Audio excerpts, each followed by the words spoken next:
Ding dong, about a Netflix. What? Zine review number 3. What's up, first of all, to D. Blake, to Nicole, to Eric and Boyd, and to the Hood Rat. Y'all watching my videos and commenting. Thanks. I'm going to start. I got, just real quick, Apple Scruff. This is a zine I don't think you're going to be able to get unless you get a hold of me quickly and directly. For those of you in Chicago, there used to be this girl, and there still is this girl named Catherine Raz, and she did a zine called Retail Whore, and that zine was awesome. This is this is her zine she did in high school, which I got a few copies of. And before I disbanded my distro, I was going to sell her back issues of Apple Scruff, which is I don't know, it's kind of a funny zine. It's basically about her and all the celebrities that she stalks. All of her favorite celebrities. If anyone knows Catherine Raz, you know that she likes celebrities. I just wanted to give a quick shout out to that, even though you can't really get Apple Scruff anymore. The other two zines I wanted to talk about. First one is Girl Talk. Picked this up in Milwaukee at the Milwaukee Zine Fest. I mostly like that it has a really awkward photo on the cover. I enjoy that. This is Girl Talk number 5. I didn't quite know what to expect of it. It's interesting. It's got some stuff that I don't really like, and it's got some stuff that I really do like. It's sort of a feminist zine, I guess. It's a collection of different people talking about different things. How to make a friendship bracelet. I didn't really need to know how to make a friendship bracelet, but it's got a lot of really other cool things. One of my favorite parts, the journey to Rodham, Rawdom.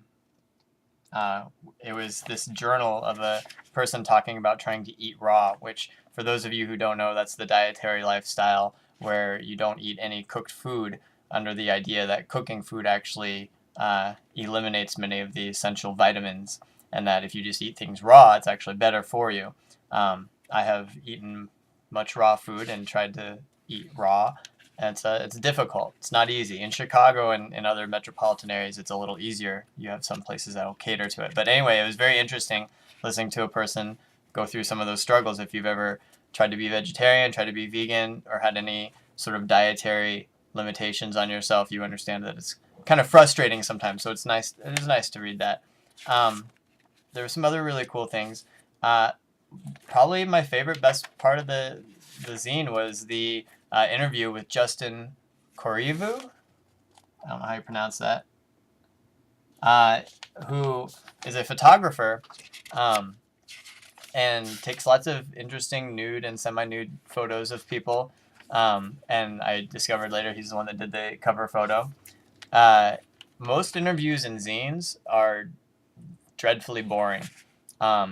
This interview was really good. It was well written. The questions and answers were like a paragraph. So that's a key for those of you out there. If you want to do a good interview in a zine, no matter how much they ramble, you gotta like cut it off, because people get bored.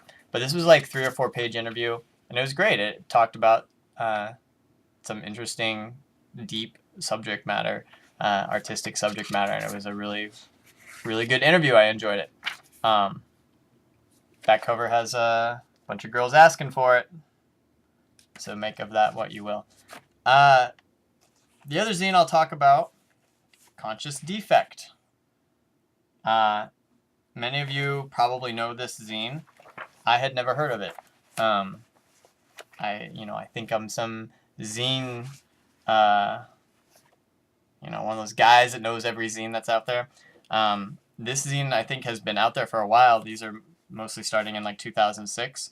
I'd never heard of it until Milwaukee Zine Fest. I acquired these and never got them up on my distro and sold them. And once people found out, all those Milwaukee crusty punks and stuff, they found out I had this, and they're like, dude, I hear you got Conscious Defect, and they kept asking for it. So then I thought, maybe I should set a copy of each issue aside for myself to read. I got 6 issues, and I read through 4 of them last week. Where's the first one?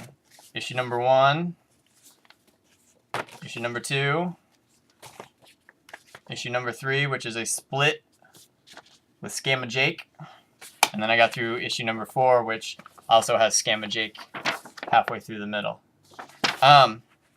Where do I start? I kind of have like a lot of thoughts and opinions about this zine. Um, it's let's see. Well, there's this kid Spider, and Spider writes Conscious Defect. Conscious Defect is about a number of things, such as being straight edge, being vegan, stealing food, uh, scamming Rite Aid and Whole Foods and any other number of stores, sleeping in stairwells and hopping trains and sneaking onto Amtrak.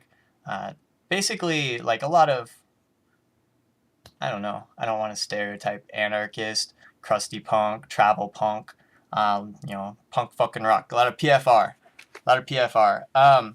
There's a lot of, I'm 50-50. I'm 50-50 because there's a lot of things in here I love, and there's a lot of things that I totally disagree with. But that's cool. That's all right. The ultimate bottom line is that it's a good fucking zine. It's really awesome to read. I don't know that I would recommend reading several issues in a row because they do kind of get to be the same thing. The storyline of each issue is basically I snuck into this college after hours. I snuck around. I jiggled handles. I found a way to break in. I stole some computers. I went to wherever and stole some food. I went wherever and slept for free. I never paid to ride the bus. Yada yada yada. It's really well written. It's a good zine. It's really fun to read. Some of the stuff, I got nothing against crime. I got nothing in general against theft even. He in one of the zines, I think in the first issue, he talks about stealing, how he goes to Lawrence, Kansas, and how no one in Lawrence likes him because he stole food from like a little cafe or a little bakery, and how they were saying you can't steal food from small people. It's okay to steal from the big guys, but not the little guys. And he says, you shouldn't have to pay for food. I'm not stealing. I'm liberating this food. And like, he's got this sort of like opinion that he can take anything from anyone anytime. I don't agree with that. I don't think you can just take anything from anyone anytime. There's a lot of other stuff in here. He sort of, he talks a lot about how college kids are zombies, how they drink and party and get these bullshit degrees that don't actually matter. I think that's a lot of colleges. Personally, I also know a lot of really awesome people that go to college that are very fucking smart, that are getting degrees in good things and helping the world. I think Spider is out for himself. He's him and his buddy Jake, Scamma Jake. They're scamming and they're having fun and they're living life to the fullest. They understand that most of the world is bullshit and that society is bullshit, and that's cool because I fuck man, I get that too. But like, what are they doing to help it? Not really anything. They're helping themselves. They're getting free food. They're getting free rides, which is fine. But sort of, if you're not vegan and straight edge, and if you've ever paid for food or ever paid for housing, they probably don't like you. So that seems sort of weak. But overall, good zines, good reads. The dude's probably an asshole. I probably wouldn't want to hang out with him unless I wanted to have an adventure. If I wanted to break into an abandoned school or something like that. If you want to have a good time and have fun and live life, they're probably awesome to hang out with. I wouldn't loan him money or let him stay here at my house. I don't know that we would get along so well, but he writes a hell of a zine. So if you get a chance, pick up Conscious Defect. I will put all the contact info for the zines I reviewed in the little notes as requested from Blake, who is new to the zine scene, and sometimes people need help finding zines. So I will put what contact info I have, and then if you want to get some, you can get some. Adios. Talk to you next week. Thanks for watching.